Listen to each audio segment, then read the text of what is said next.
নমস্কাৰ। দশম শ্ৰেণীৰ ছাত্ৰ ছাত্ৰীসকলৰ সুবিধা হোৱাকৈ ফাণ্ডামেণ্টেলছ অফ ৰিটেইল অপাৰেশ্যন সম্পৰ্কীয় যি তোমালোকৰ পাঠ আছে, আজি তাৰ ওপৰত কিছু কথা আলোচনা কৰিব খুজিছোঁ। তোমালোকে জানা যে খুচুৰা ব্যৱসায়ে আমাৰ যি দৈনন্দিন জীৱন হওক বা সামাজিক জীৱন হওক, এই দুইটা জীৱনতে এক গুৰুত্বপূৰ্ণ ভূমিকা পালন কৰি আহিছে। আমি যদি মন কৰোঁ, ৰাতিপুৱা শুই উঠাৰ পৰা গধূলি শেষ হ'বলৈ যোৱালৈকে খুচুৰা ব্যৱসায় আমাৰ লগত এনেধৰণে জড়িত হৈ আছে যে আমি কোনো তাক ওলাই কৰি চলিব নোৱাৰোঁ। আমাৰ দৈনন্দিন জীৱনত প্ৰয়োজনীয় প্ৰত্যেকটো বস্তু আমি কোনোবা নহয় কোনোবা এখন খুচুৰা দোকানৰ পৰাহে লাভ কৰিবলৈ সক্ষম হওঁ। গতিকে খুচুৰা ব্যৱসায় বাদ দি আমাৰ যি দৈনন্দিন জীৱন আছে বা সামাজিক জীৱন আছে, এইবিলাকৰ কথা ভবাটো এটা অত্যন্ত কঠিন কাম বুলি বৰ্তমান সময়ত বিবেচিত হ'ব।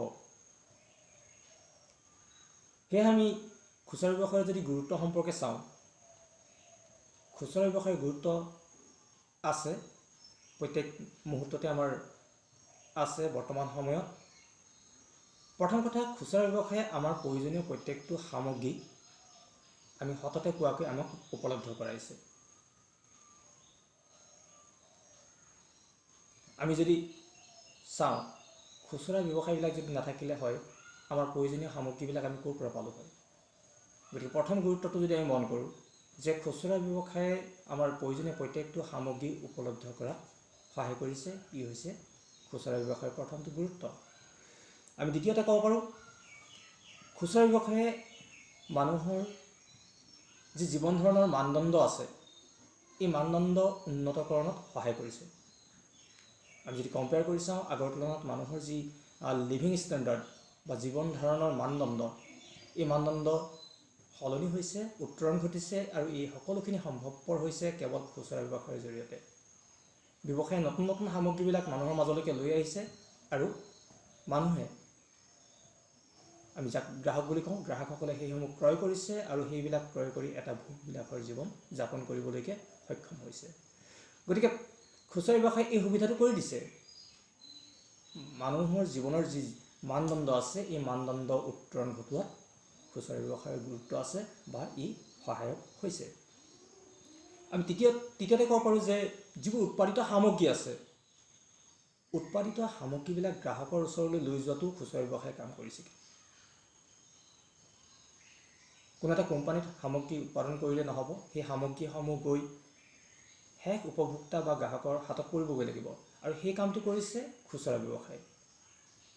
আৰু এই যি ব্যৱসায় সম্পৰ্কীয় কাম কাজ কৰি আছে, তেওঁলোককে আমি খুচুৰা ব্যৱসায়ী বুলি কওঁ।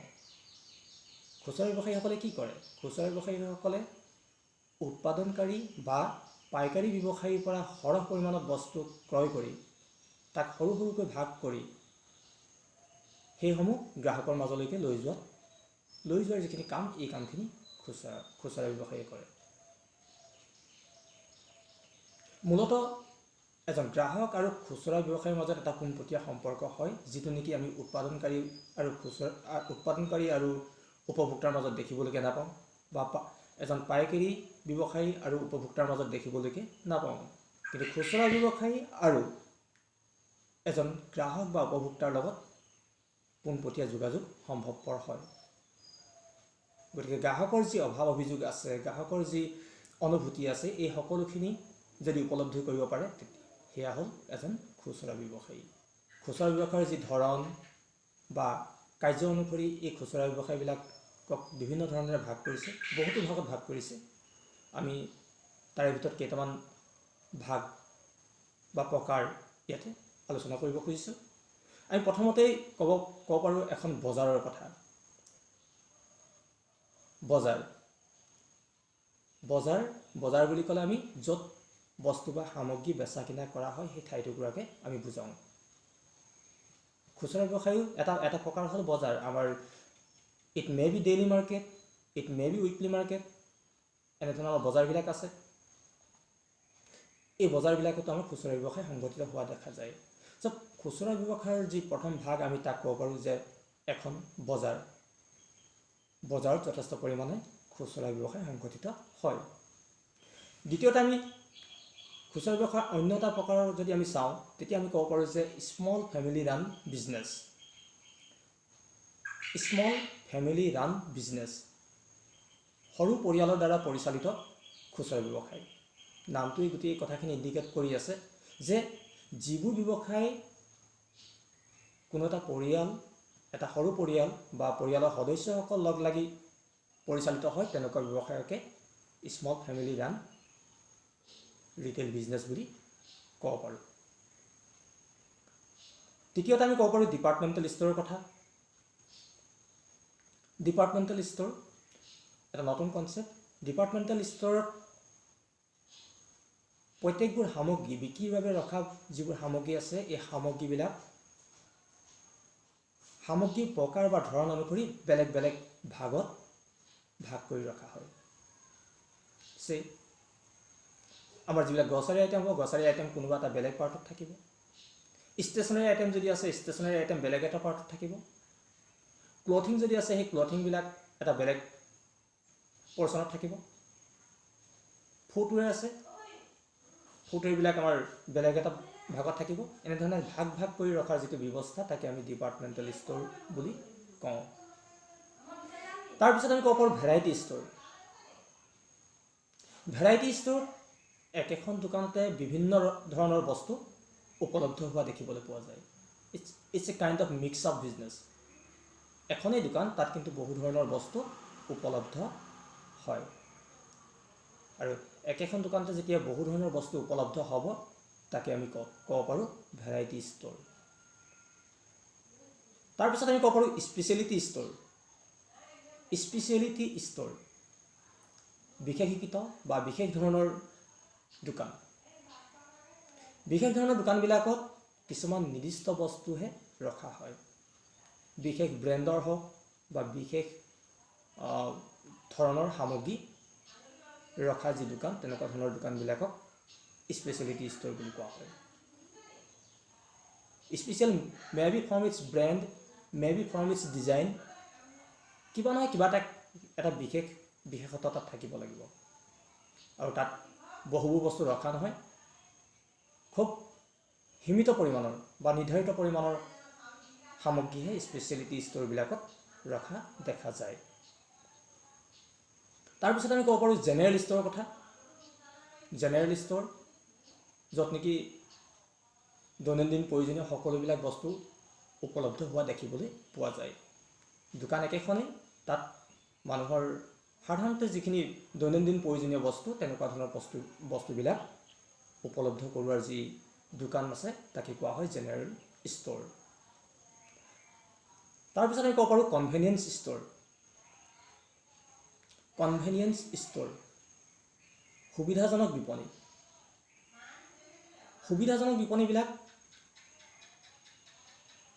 সচৰাচৰ জনসমাগম হোৱাৰ ঠাইৰ পৰিৱৰ্তে কিছু অলপ আছুতীয়া ধৰণৰ ঠাইত বেছিকৈ থকা দেখিবলৈ পোৱা যায়। তাৰ কাৰণ এইটোৱেই যে কনভেনিয়েন্স ষ্ট'ৰ বা সুবিধাজনক বিপণীসমূহে গ্ৰাহকৰ সুবিধাৰ দিশটো মূলত চকু দিয়া দেখিবলৈ পোৱা যায়, যাতে গ্ৰাহকৰ কোনো অসুবিধা নহয়, ঘপককৈ তেওঁ গ'ল আৰু বস্তুটো লৈ ওলাই আহিবলৈকে সক্ষম হয়। কিছু ক্ষেত্ৰত দামৰো দুই অলপ তাৰতম্য হোৱা দেখিবলৈ পোৱা যায়। আমি উদাহৰণস্বৰূপে যদি চাওঁ, কিছুমান আমাৰ দোকান আছে, এনেকুৱা কিছুমান দোকান আছে যে পেট্ৰলৰ এটা ডিপু, পেট্ৰলৰ ডিপুটোৰ কাষতে এখন কনভেনিয়েন্স ষ্ট'ৰ আছে, সুবিধাজনক বিপণী। এজন মানুহ গ'ল, তেওঁ তেল ভৰাবলৈ গৈছিল, লগতে তেওঁ সেই দোকানখনৰ পৰা সচৰাচৰ লগা ছাপ'জ তেওঁক চিপছৰ পেকেট দৰকাৰ হ'ল বা এটা পুতলাৰ দৰকাৰ হ'ল, এনেকুৱা ধৰণৰ বস্তুবিলাক তেওঁ তৎক্ষণাত লৈ আহিবলৈকে সক্ষম হ'ল। চ' গ্ৰাহকৰ সুবিধাৰ দিশটো লক্ষ্য ৰাখি যিবোৰ দোকান স্থাপন কৰা হয় তেনেকুৱা ধৰণৰ বিপণীবিলাককে কোৱা হয় সুবিধাজনক বা কনভেনিয়েন্স ষ্ট'ৰ। আমাৰ নতুন কিছুমান কনচেপ্ট ছুপাৰ মাৰ্কেট বা হাইপাৰ মাৰ্কেটৰ কথা ক'ব পাৰোঁ। বৰ্তমান সময়ত আমাৰ সৰু সৰু চহৰবিলাকলৈকেও ছুপাৰ মাৰ্কেট বা হাইপাৰ মাৰ্কেটৰ আগমন ঘটিছে। এখন ছুপাৰ মাৰ্কেটত বিভিন্ন ধৰণৰ বস্তু উপলব্ধ হয়। গ্ৰাহক এজন সোমাই গৈ নিজে সামগ্ৰী পচন্দ কৰি তাৰ পৰা বস্তু তেওঁ বাছনি কৰি লোৱাৰ সুবিধা থাকে। হাইপাৰ মাৰ্কেট অইন একো নহয়, ছুপাৰ মাৰ্কেটৰ তুলনাত হাইপাৰ মাৰ্কেটৰ যি পৰিসৰ, সেই পৰিসৰ কিছু ডাঙৰ বা পৰিসৰ অলপ বহল হয়। ছুপাৰ মাৰ্কেটত গ্ৰাহকৰ কিছুমান সুবিধাৰ প্ৰতি লক্ষ্য ৰখা হয়। ছাপ'জ ট্ৰায়েল ৰুমৰ কথা আমি ক'ব পাৰোঁ, ট্ৰায়েল ৰুম বা ড্ৰেছিং ৰুমৰ কথা ক'ব পাৰোঁ, ৱাশ্বিং ৰুম, এনেকুৱা ধৰণৰ কিছুমান সুবিধা তাত দেখিবলৈকে পোৱা যায়। আৰু যিমানেই ছুপাৰ মাৰ্কেটেই হওক বা হাইপাৰ মাৰ্কেটবিলাকৰ আগমন ঘটিছে, গঢ় লৈ উঠিছে, লগে লগে আমাৰ যি গ্ৰাহকসকলৰ ক্ৰয় কৰাৰ ধাৰণাটোত কিন্তু ই প্ৰভাৱ পেলাইছে। ক্ৰয় কৰাৰ পৰিৱৰ্তে লাহে লাহে ই শ্বপিঙৰ এটা ধাৰণালৈকে গুচি গৈছে। যি নহওক, আমি খুব চমুকৈ যদি জানি থওঁ যে ছুপাৰ মাৰ্কেট বা হাইপাৰ মাৰ্কেটত বিভিন্ন ধৰণৰ বস্তু, বিভিন্ন বুলি কওঁতে প্ৰায়বোৰ বস্তু, মানুহৰ যিবোৰ লাগতিয়াল প্ৰায়বোৰ বস্তুৱেই উপলব্ধ হোৱা দেখিবলৈ পোৱা যায়। বিভিন্ন ধৰণৰ বেলেগ বেলেগ ভাগত ভাগ কৰি তেওঁলোকে ৰাখে আৰু নিজৰ ইচ্ছানুযায়ী বা সুবিধা অনুযায়ী সেইসমূহ গ্ৰাহকে বাছনি কৰি ক্ৰয় কৰিব পাৰে।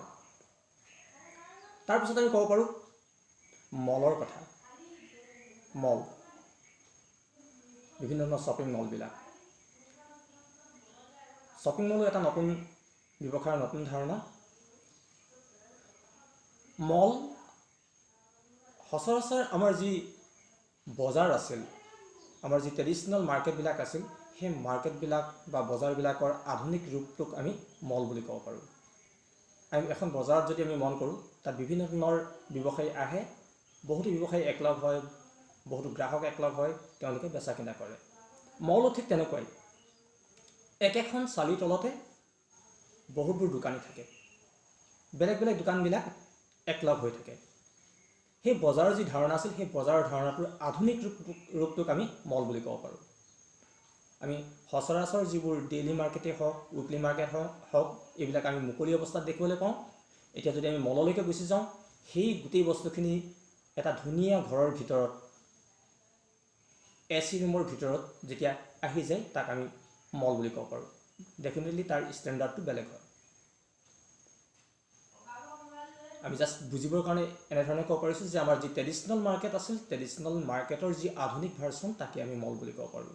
এখন মলত বহুতবোৰ দোকান একলগ হৈ থাকে একেখন চালিৰ তলত। বৰ্তমান সময়ত আৰু এটা জনপ্ৰিয় খুচুৰা ব্যৱসায় হৈছে ই-টেইলিং। ই-টেইলিং বুলি আমি কওঁ।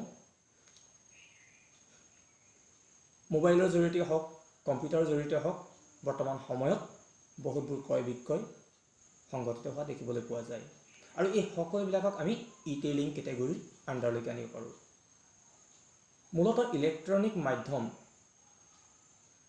বা ইলেক্ট্ৰনিক সঁজুলিৰ জৰিয়তে যিবিলাক ব্যৱসায় হয়, তাকে আমি ই-টেইলিং বুলি কওঁ। খুচুৰা ব্যৱসায় আৰু এটা প্ৰকাৰ আমি যদি চাওঁ, ই যদিও অলপ দুৰ্লভ, তথাপিতো একো আচৰিত নহয়। বৰ্তমান সময়ত ভেণ্ডিং মেচিনৰ কথা আহি গৈছে। ভেণ্ডিং মেচিন, আমি ATMত যেনেকৈ টকা পাওঁ, কাৰ্ডটো ভৰাই দিয়াৰ লগে লগে, ভেণ্ডিং মেচিনবিলাকতো নিৰ্দিষ্ট পৰিমাণৰ টকা বা পইচাটো ভৰাই দিয়াৰ পাছত তাৰ পৰা আমি কিছুমান বস্তু পাব পাৰোঁ। ছাপ'জ এটা ভেণ্ডিং মেচিন, তাত চকলেট উপলব্ধ হয়। আমি পইচাটো ভৰাই দিয়াৰ লগে লগে ইফালে আমি চকলেটটো পাব পাৰোঁ। আধুনিক দেশবিলাকত ইতিমধ্যে এনেকুৱা ধৰণৰ মেচিনবিলাক বিভিন্ন ঠাইত স্থাপন হৈছে। আমি যদি খুব চমু অৰ্থত বুজি লওঁ, আমাৰ যি চাহৰ এটা মেচিন আমি দেখিবলৈ পাওঁ, আমাৰ আগৰ যি সৰু সৰু টি ষ্টলবিলাক আছিল, টি ষ্টলবিলাকত আমি এতিয়া এটা চাহৰ মেচিন দেখিবলৈ পাওঁ। ছুইচ দিয়াৰ লগে লগে চাহকাপ ওলাই আহে। যদি পূৰ্ণ ভাৰ্চনৰ ভেণ্ডিং মেচিন নহয় তথাপি আমি এজ এ চেম্পল নমুনা হিচাপে আমি ইয়াকো ল'ব পাৰোঁ। ছুইচ দিলোঁ, চাহ ওলালে। আধুনিক নগৰবিলাকত বা আধুনিক চহৰবিলাকত বৰ্তমান সময়ত ছুইচ দিয়াৰ লগে লগে এটা ঠাণ্ডাৰ বটল আহি গ'ল, পানীৰ বটল আহি গ'ল। ছুইচ দিলা, তোমাৰ যি পইচা দিবলগীয়া আছে পইচাখিনি দিলা, তাৰ পৰা তোমাৰ চকলেট আহিল। আৰু এনেধৰণে যিবিলাক ব্যৱসায় পৰিচালিত হৈ আছে তাক ভেণ্ডিং মেচিন বুলি কোৱা হয়। আমি কিছু কথা গম পালোঁ, খুচুৰা ব্যৱসায়নো কি, বৰ্তমান সময়ত ইয়াৰ গুৰুত্ব কি, আৰু বিভিন্ন প্ৰকাৰসমূহৰ সম্পৰ্কেও আমি কিছু চমু আভাস পাবলৈ সক্ষম হ'লোঁ। আশা কৰিছোঁ 10ম শ্ৰেণীৰ যি ছাত্ৰ ছাত্ৰী আছে খুচুৰা ব্যৱসায় পাঠ্যক্ৰম গ্ৰহণ কৰি আছে তেওঁলোকক এই ভিডিঅ'টোৱে নিশ্চয়কৈ কিছু পৰিমাণে হ'লেও উপকৃত কৰিব। ধন্যবাদ।